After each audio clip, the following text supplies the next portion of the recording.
that the Tsu-shima had been lost, and the Russians up to the battle of Tsu-shima believed Togo had 5 of his big battleships intact.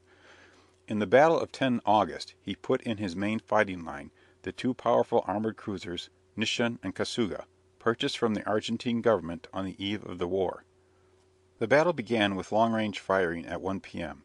and continued till after 7 in the evening. It was decided by the superior gunnery of the Japanese and the damage done by their high explosive shells. The "Tsarevitch," badly cut up and set on fire, was driven out of the line. Witjeft was killed by a shell. His last word was to reiterate his order to push for Vladivostok. As darkness came on, Ukhtomsky lost heart, and led the fleet back to Port Arthur. If he had held on he might have got through the Japanese fleet, for their ammunition was almost exhausted when the firing ceased.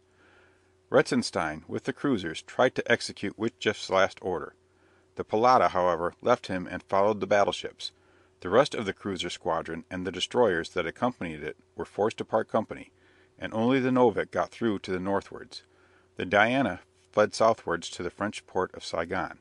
The Askold, with a destroyer, reached Shanghai. The battered Tsarevitch, with 3 destroyers, took refuge at Kiao Chau.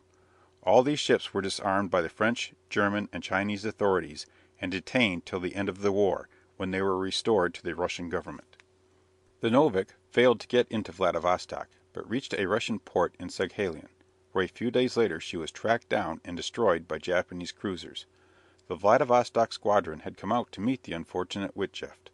The Boyarin was left behind, damaged by accidental grounding, so the squadron was made up of the 3 big armoured cruisers Gromoboi, Rosha, and Rurik. They were approaching the Straits of Tsu-shima, and were as far south as Fusan, when they were discovered and attacked by Admiral Kamimura's cruiser squadron on 14 August. Once more good gunnery against poor shooting decided the fight. The Rurik was sunk, and the Gromoboi and Rosha returned to Vladivostok, bearing marks of very hard hitting. Riddled funnels, and sides hastily patched with plates of iron, told of the straight shooting of the Japanese cruisers. In both the action with the Port Arthur battleship fleet and the Vladivostok cruiser squadron the losses of the Japanese had been very slight. On paper the Japanese had had a distinct superiority over the Japanese in sea power at the outset, so far as it can be measured by balancing off battleships, cruisers, and minor craft in parallel columns. In the months before the war there was ample material for the enterprising journalist to work up a navy scare at Tokyo. But once more it was shown that not the number of ships, but the temper and training of the men are the true measure of power on the sea. From the first Togo had asserted his superiority, and by asserting, secured it.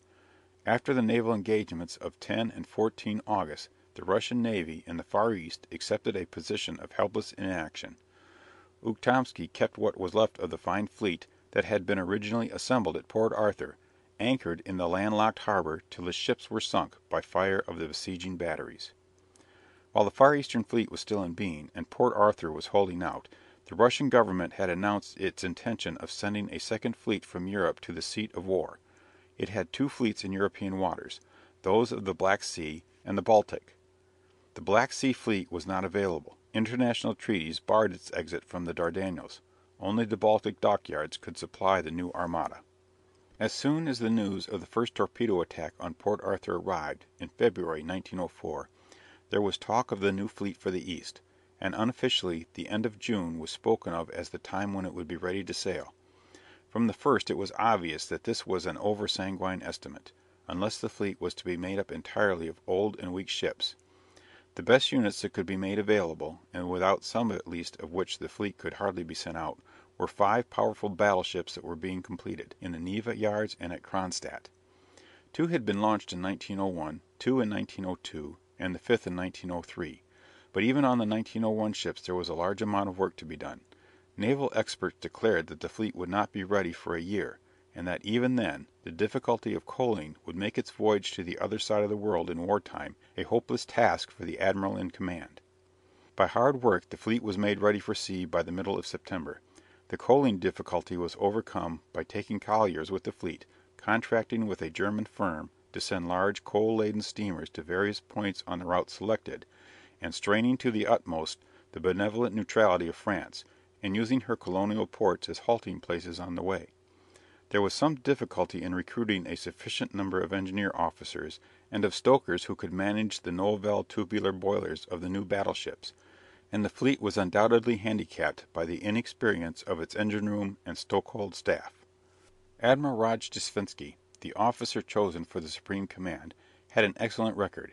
He was 56 years of age, and had served in the Navy since 1865. In the Russo-Turkish War he had distinguished himself by brilliant attacks on Turkish ships of the war with a small torpedo gunboat, the Vesta. He had been naval attaché in London, and had filled important technical and official positions in St. Petersburg, being for a while chief of the General Naval Staff. Finally, he had personal knowledge of the Eastern Seas and of the Japanese Navy, for he had commanded the Russian squadron in the Far East during the war between China and Japan. On 14 August, just after the news of the disastrous sortie of the Port Arthur fleet had reached Europe, and on the very day the Kamimura defeated the Vladivostok squadron and sank the Rurik, Admiral Rojdestvensky hoisted his flag on board his flagship, the Kniaz Suvorov, at Kronstadt. But there was still much work to be done, and recent mishaps to some of the ship's machinery to be made good, so the fleet did not sail till 25 August. Even then it was only for a few days' training cruise in the Baltic. On the 30th the fleet was back again at Kronstadt. Engineers and mechanics worked night and day, setting right defects in the ships, and on 11 September there was another start, this time for the port of Libau. The fleet consisted of 7 battleships, 2 armoured cruisers, and some protected cruisers and torpedo boat destroyers. It was to be joined at Libau by a miscellaneous collection of craft, some small cruisers, and a number of merchantmen to be used as auxiliary cruisers, store, hospital, and repair ships. Of the 5 new battleships in the Navy yards, 4 had been got ready for sea. These were the Borodino, Orel, Imperator Alexander III, and Kniaz Suvorov. They were powerful ships, of 13,000 to 13,500 tons displacement, with engines of nominal 16,000 horsepower, and their official speed, which they never realized, was 18 knots. Their heaviest armor was 9 inches, and they carried 2 pair of 12-inch guns fore and aft in armored turrets, with an auxiliary armament of 12 6-inch quick firers besides lighter guns. The 3 other battleships, the Oslabya, Navarin, and Sisoi Veliki, were older ships. The newest of them, the Oslabya, launched in 1898, was on her way to the east when the war broke out, and had turned back. She was of 12,600 tons displacement, and claimed a speed of 18 knots.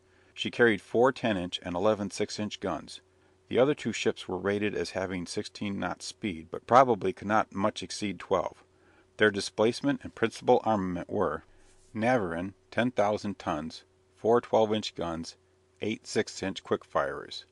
Sisoi Veliki, 8,880 tons, 4 12-inch guns, 6 6-inch quick firers. The 2 armoured cruisers were old ships. Admiral Nakhimov, 8,500 tons, 8 8-inch, 10 6-inch guns. Dmitry Donskoy, 7,796 tons, 6 6-inch, 10 4.7-inch guns. 2 of the protected cruisers, the Aurora and Oleg, were ships of about 7,000 tons, carrying for their main armament the former 8 and the latter 12 6-inch guns. The other cruisers were 4 smaller ships, but some of them were comparatively new vessels with good speed, useful as scouts. Well manned with competent engineers and trained gunners, the fleet would have been formidable enough notwithstanding its weaker units, but here again it was the men that counted. In the first week of October the fleet was taken to Revel. The Tsar arrived there on the 9th and inspected it next day. On the 11th it sailed, but it stopped again at Libau until October 15, when at last it started for the east. There had been wild rumours that the Japanese had sent emissaries to Europe, obtained some light craft, and fitted them as improvised torpedo boats for the purpose of attacking the fleet on its voyage through the narrow waters that form the exit from the Baltic or during the crossing of the North Sea. The Russian police attached such importance to these canards that Rojdestvensky was warned to take precaution against attack until he was out in the open ocean. He passed the Danish straits with his ships partly cleared for action, fired on a Swedish merchantman and a German fishing boat, and, avoiding the usual course from the Skaw to the Channel, ran by the Dogger Bank, and in a panic of false alarm opened fire on the steam trawling fleet, sinking a boat and killing and wounding several men. The result was an outburst of indignation in England, a partial